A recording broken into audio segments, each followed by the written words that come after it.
Welcome to another Consults Over Coffee. I'm Dr. Michael Jones, and I'm joined today by an old friend of mine, Frank Pichel, who I've known for 30-some years, I think. Something like that. Yeah. We moved back here. We lived here in the 80s, right? Yeah, early 90s. Yeah, late 80s. and then left, and then moved back Yeah. to Richmond at the same time and in the same neighborhood. Yeah, it's crazy. We were both gone for nearly 20 years or something. And showed back up. And showed back up nearly at the same time. You're a little ahead of me, but Yeah. close, like a year or something. I know, it's pretty funny. It's pretty funny. So, and it's been kind of nice to really reconnect, and just I thought it would be nice today. I've been really impressed. You've done some really cool stuff in the community. I know that's not your primary focus. Your primary focus is what, commercial illustration? Is that a good categorization? Sure. That and a little education you teach. Yeah. Yeah, I'm trying to take it easy now. I don't. I'd say I work less than I do other stuff. So working on a cabin up in the mountains, and just trying to make up for a lot of years of working more than doing life, and now I'm doing more life than work. So I think we're on semi-retired or yet something. again. Yeah. Yeah, work is overrelated, and it's not a bad time to have a cabin in the mountains. That's right. So what is it? Redbud Farm? Is it? Redbud. Yeah, that's just the name of the road that it's on. So I just gave it the name. I think we were all impressed. I love the critter cam.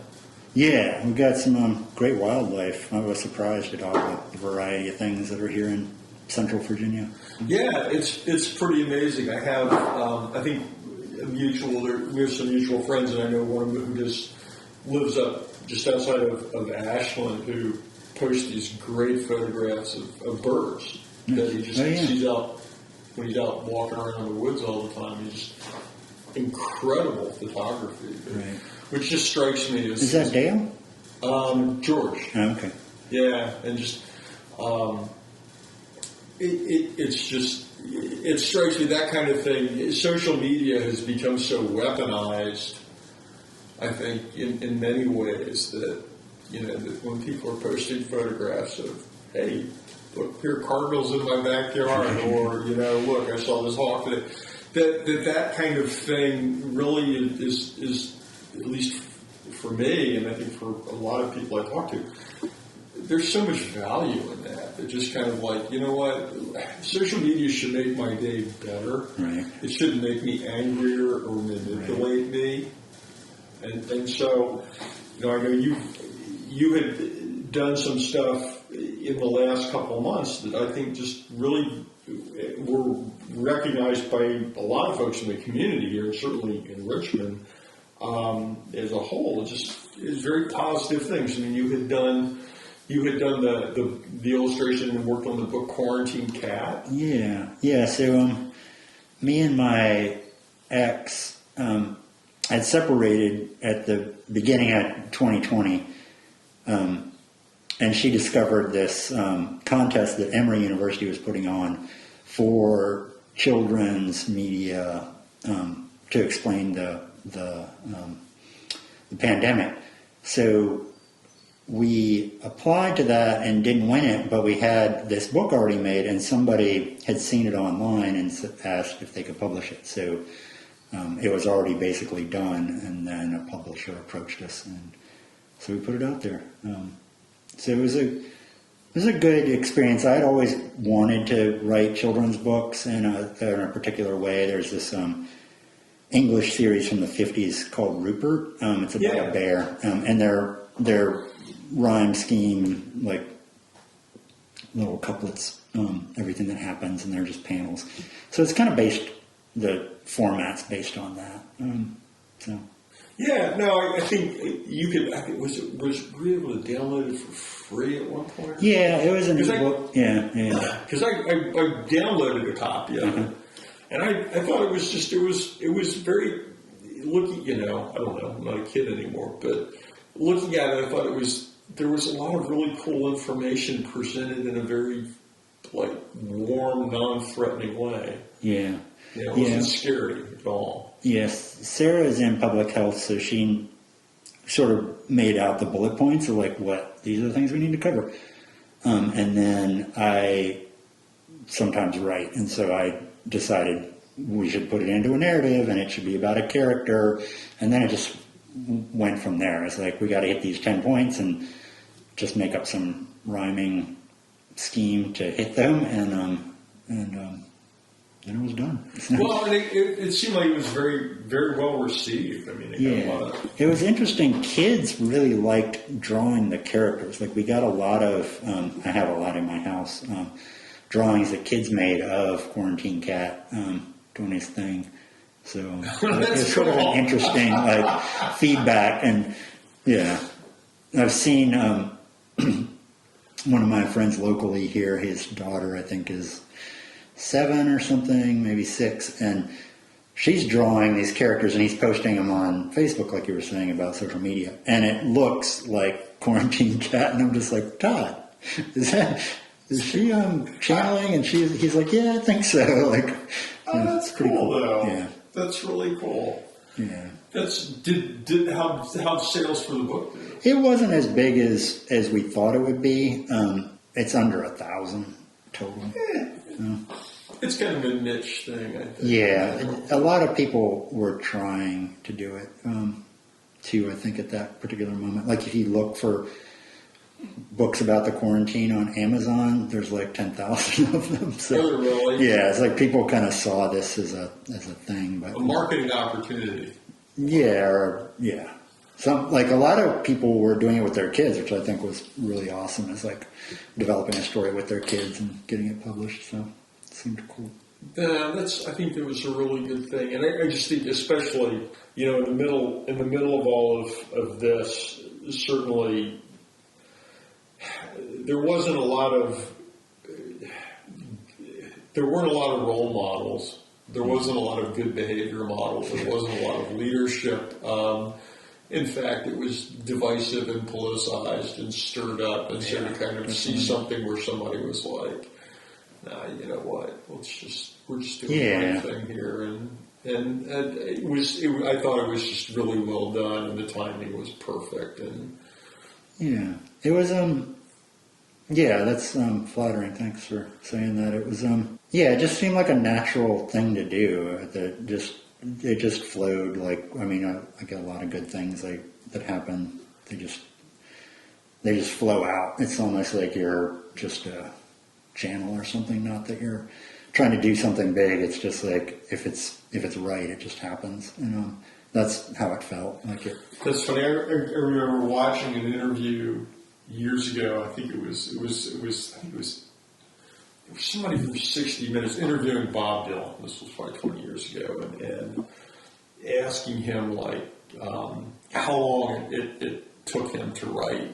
Geez, I can't even remember the song, but one of these 30-verse Bob Dylan songs, and I mean, how long did it take you to write this? And he goes, about 15 minutes. And it was the same thing. And really, how do you do that? He goes, because you can't sit down and like write this line by line over every day. He's like, you either have it or you don't. Right. And I think a lot of times a lot of ideas like this just do kind of come out almost fully formed. Yeah, and then it's maybe partly from experience or just life, happening to you, and it builds up, and then there's this moment where it can come out. Sort of like I feel like there's the style of the illustrations, the way it rhymed and stuff were all things that I had beforehand. It just didn't have a place to go, and then just like at this intersection in time. Do you get the sense when you're working on, and not necessarily related to this book, but because basically you're in a creative, you're an artist by profession, by calling, and for you with the creative process, do you get a sense that something's kind of like brewing, but you're not sure exactly what it is, and then it kind of emerges, or how's that process work for you? I'm not sure. It's usually I've fall in love with one little aspect and then try to build the world around this, like one image or one character or one idea. Yeah. So, like if it was a book, for example, like there would be like one key illustration maybe that set what the character was and where he lived and all that stuff, and then you build the world around it. So if you're, because I mostly make animation, and so it is like a narrative form to some extent, but it's it's a visual narrative form, and there's a little tiny 30 or 60-second story to it. So I'd say like I come up with a key moment, sort of a key frame in the whole thing, and that's where it comes from. So does that whole thing, like the key frame, sort of the centerpiece, does that just kind of, once that appears, then are you just kind of able to sort of piecemeal everything else? Yeah. It has enough in it that I can see all the other aspects of the character's life or whatever. Yeah. Once I have the key frame, and it's usually done with like pencil on paper or a quick little doodle. Is really where, like Quarantine Cat was just a little scribble, like half-inch tall, little tiny drawing of a cat, and just like, okay, well, he has a personality just by, the way he looks. And I think it's interesting, and one of the things that I've always, I certainly value, and I try to, Patrick, my son and I talk about this a lot, and this, I think, especially in times that we're in right now, there's great value in art, whether it's journaling, whether it's painting, and it doesn't necessarily have to be, museum calendar stuff. People should just sit down and put pencil to paper, write down what you feel, sketch what you think, and so. But a lot of people are kind of like, look, I don't know how to start that. How do you do that? And I think. Right. With an idea. Yeah. Well, and there's particular tools, like, just to make it not threatening. Like, when I am generating ideas, I use, like, paper out of the printer and a pencil. Like, nothing that's precious. Like just the fact that, like, this doesn't matter in a big way is how, you're open to the ideas coming out, I think. Like, if you're, it's mortifying to look at a really expensive canvas that's, and you've got hundreds of dollars of paint, and you've got to like make a commitment to it. It's don't screw this up. Right. Well, and it's interesting. A lot of times with we go and look at Van Goghs or whatever, and these guys spend a lot of time sketching stuff out ahead of time. There's certainly stuff that happens that they're just, out in the fields painting or whatever. But a lot of it is there's a lot of prep work that goes into the composition, but it all starts with just some idea and putting it on paper. Well, that's an interesting example. I'm not super familiar with Van Gogh, but I think he was sort of, he would just make a canvas up on the spot, but there was years of developing the technique. So he knew how to make a mark that would make it interesting, to make, bring the canvas to life or whatever he would call that. But so there was like, he would do initial sketches a lot, but I think that's what I was talking about is like, whether it's, you call it wisdom or just life experience or what, but there's if you can remember it and access it, there's a cache in your brain of all these beautiful things you've seen. And a lot of what I make commercially, I think, is like a collision of two things. Like you have, a skate ramp in your head, but also the Mona Lisa, and how those two things connect is interesting, right? So there's so much, a little bit trite now, but juxtaposition of two divergent things makes something new. So that's an easy way to get there too, I guess. But you just kind of have to throw it out there and see what happens with it, and not be afraid to fail as much as anything else. Because I think certainly if you're writing, if you're painting, if you're creating music, I had a friend of mine who is a songwriter and was like, you know what, for every 10 songs I write, one of them might be worth. But you know, the other 9 kind of inform your choices on the rest of them, and you just sort of find your voice and develop as things go along. Yeah, I'm not a very good self-editor. He must be a better person than I if he can throw out 9 of his songs, because I could never, like, no, I wrote it, it's great.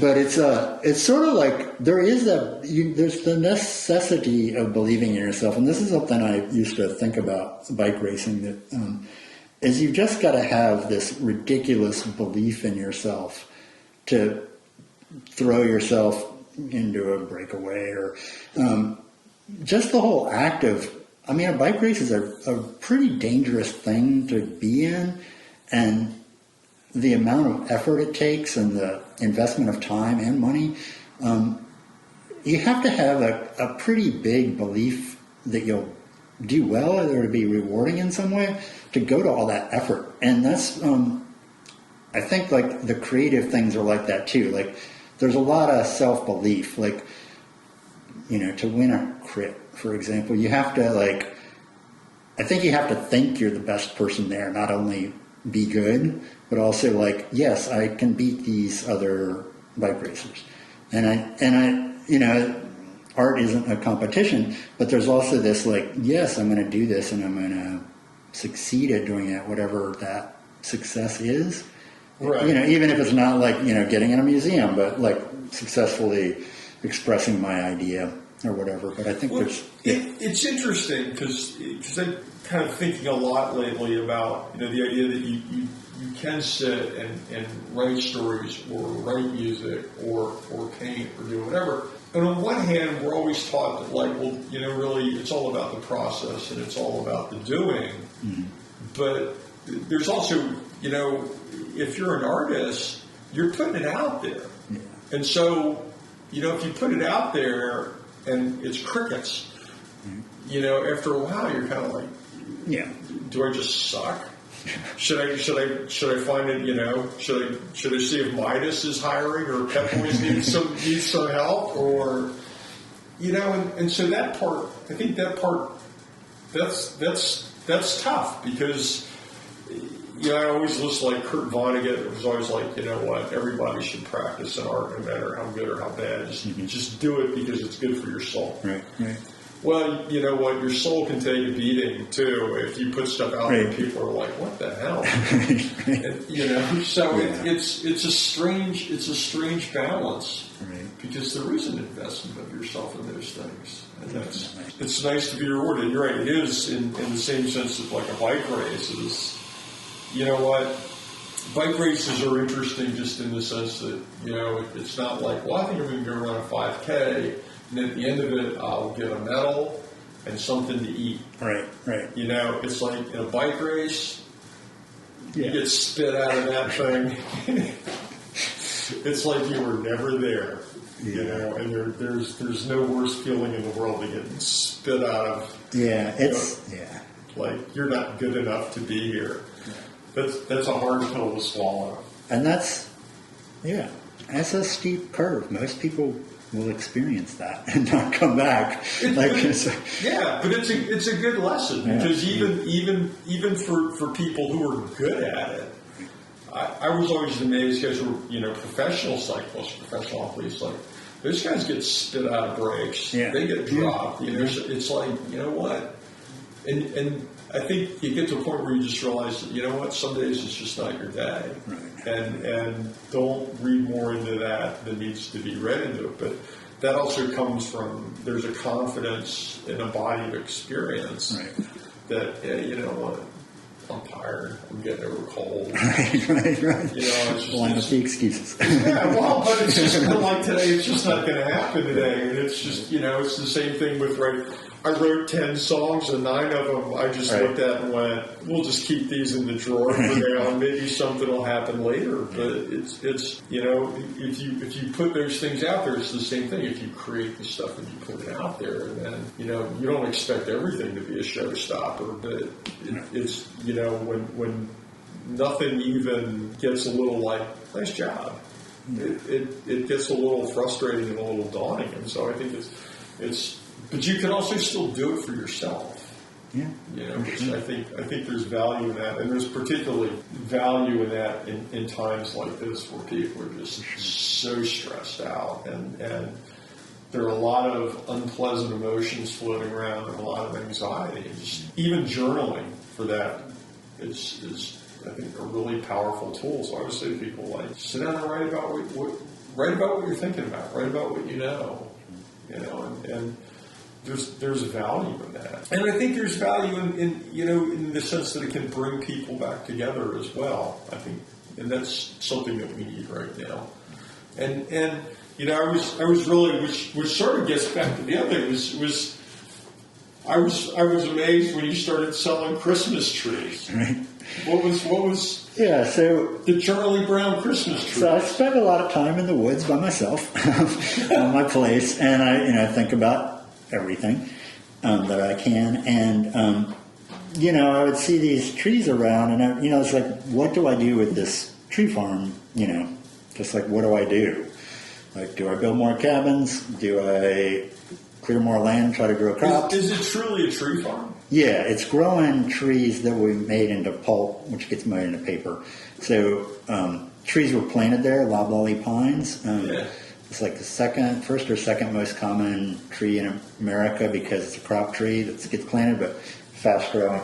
But there's all these other kinds of things that grow there that could potentially have some value, and one of them is native Virginia pine. So 2019 Christmas, I just put out an offer, like, does anybody want like a scraggly tree that I'll just bring to your house? And like 20 of my friends were like, yeah, I'll take a tree. So we drove around and just delivered them, went up there, cut them, put them on a trailer, brought them back, and just like handed people these trees. And a lot of people dug them.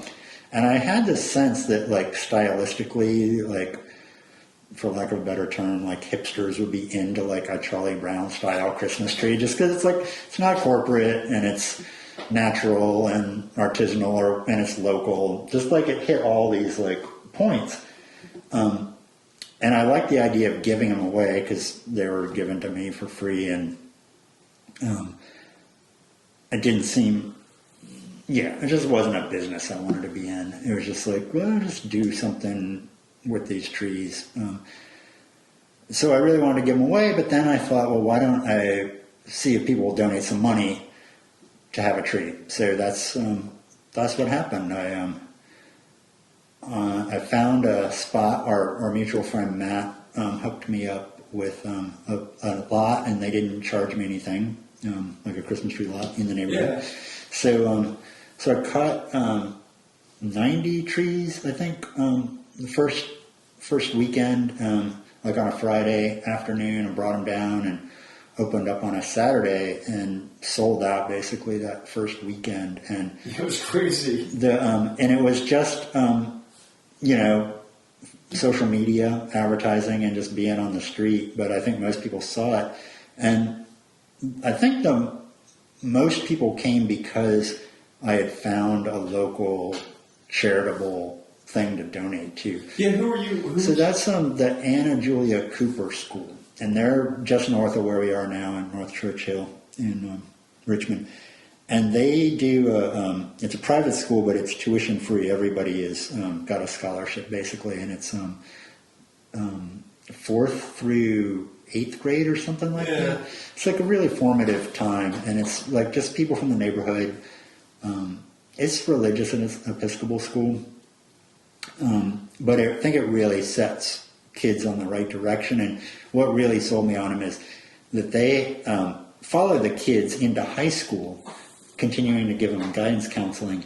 And they have a 98% graduation rate from high school from people that have been in their middle school, which is like no other school has that sort of graduation rate. So I really thought they were doing good. And the way I found out about them was I was giving away some running shoes on Facebook that didn't fit me, or they didn't like the way they felt. I had like 10 pairs of shoes, like most runners, that you wear like 2 times, and you're like, no. So I was just going to give them away on Facebook, and someone from one of the teachers from the school asked if she could come get them all for the students, and I was like, absolutely. So that was like 4 years ago maybe, and that's what's how I got the school in my head was just that one giving. So how many altogether? How many trees did you wind up? There was 3 of those 90. Sounds like 150 trees or something. Wow. I think that's right. But it ended up being like $5,500 got donated to the school because people would just give whatever they thought the tree was worth plus the donation. Yeah. So so it was a lot of money. I mean, yeah, or we wound up just kind of giving the donation because it was just kind of not really. Yeah, and a lot of people like got porch trees or trees for their yard because they had already got an indoor tree. But and some people just came by and gave money.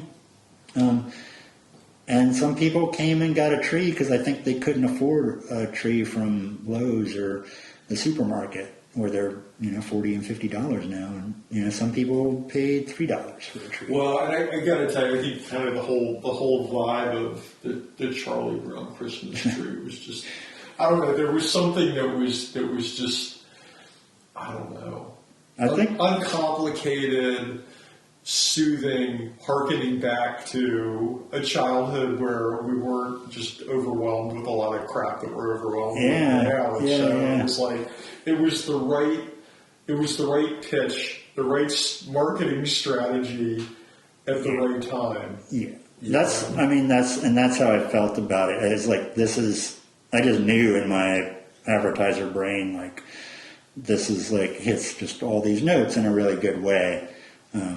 So I figured, unless I did something to screw it up, that it would probably work out pretty well.